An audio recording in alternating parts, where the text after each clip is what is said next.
Ajaran yang tidak alkitabiah tentang karunia dan kemampuan supranatural apa masalahnya? Perhatikan tren dalam contoh-contoh ini.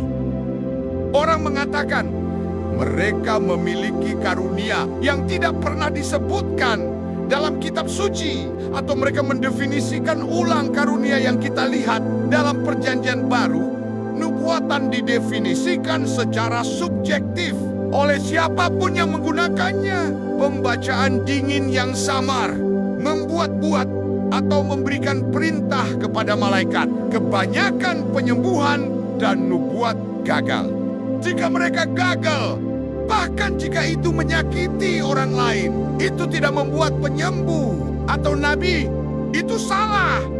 Yang berhasil dibuktikan adalah efek placebo jangka pendek. Hal-hal kecil seperti anggota tubuh yang bertambah panjang sedikit, atau penipuan langsung. Di era telepon pintar, penyembuhan dan kebangkitan dramatis selalu terjadi di saat tidak seorang pun dapat melihat atau merekamnya. Sebagai penghargaan bagi komunitas Bethel, mereka tidak malu dengan hal-hal ini yang membuat kita tidak kekurangan contoh. Jadi, saat kita mengevaluasi beberapa contoh di sini dan banyak lagi yang tersedia di internet, kami ingin mengajukan dua pertanyaan penting. Pertama, apakah ini perilaku yang dicontohkan oleh Yesus, para nabi, dan para rasul? Kedua, apakah kegagalan yang biasa terjadi dan keberhasilan yang tidak dapat diverifikasi merupakan apa yang dialami oleh Yesus, para nabi, dan para rasul? Tetapi nabi yang mengucapkan suatu perkataan dengan lancang demi namaku, yang tidak kuperintahkan untuk diucapkannya, atau yang diucapkannya demi nama Allah lain, nabi itu harus mati. Sekarang engkau mungkin berkata dalam hatimu, bagaimana kita dapat mengetahui firman yang tidak diucapkan Allah ketika seorang nabi berbicara demi nama Allah, jika hal itu tidak terjadi atau menjadi kenyataan? Itulah hal yang tidak diucapkan Allah. Nabi telah mengatakannya dengan lancang. Engkau tidak perlu takut kepadanya. Ulangan 18 ayat 20-22. Tuhan menganggap nubuatan atas namanya begitu serius, sehingga setiap nubuatan yang gagal akan dijatuhi hukuman mati. Nubuatan Alkitab selalu diukur dari keakuratannya untuk memastikan bahwa orang tersebut benar-benar berbicara atas nama Tuhan.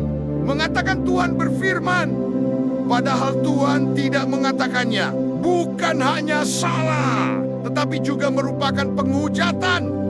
Kita tidak pernah melihat seorang nabi Perjanjian Lama mengatakan sesuatu tentang Israel atau Mesias yang akan datang, yang mereka salah.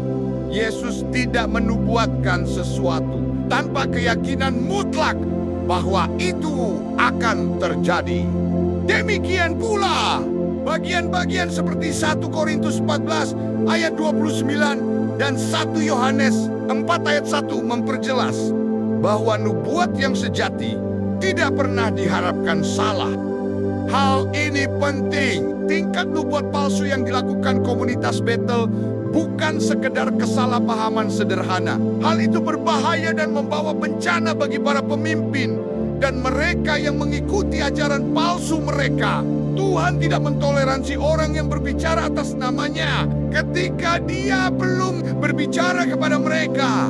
Tidak ada pula konsep tentang usaha penyembuhan yang gagal, kecuali penyembuh itu tidak bergantung pada Tuhan. Seperti yang terlihat ketika Yesus menegur para pengikutnya karena tidak mampu mengusir setan. Injil Matius 17 ayat 14-21. Penyembuhan terjadi di hadapan orang lain dan begitu ajaib dan tidak dapat disangkal, sehingga para penonton terbuka terhadap Injil Tuhan yang mereka wakili dengan jelas. Demikian pula kita tidak punya alasan untuk percaya bahwa penyakit orang lumpuh atau penderita kusta akhirnya kembali ke mereka. Karunia-karunia supranatural merupakan inti dari segala sesuatu yang dilakukan komunitas Bethel. Mereka memiliki pelayanan dan satu sekolah khusus yang didedikasikan untuk hal itu. Orang-orang tidak dapat mengikuti komunitas Bethel tanpa terhanyut dalam ajaran ini. Dan seperti yang telah kita lihat, inti kepercayaan dalam komunitas Bethel itu tidak berdasarkan Alkitab. Itu tidak sejalan dengan apa yang telah kita lihat dari para nabi, rasul, atau Yesus yang mereka akui sebagai pengikutnya.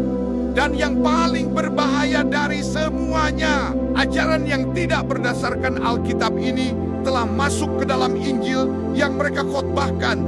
Berikutnya nanti akan kita bahas mengenai karunia supranatural dan Injil palsu.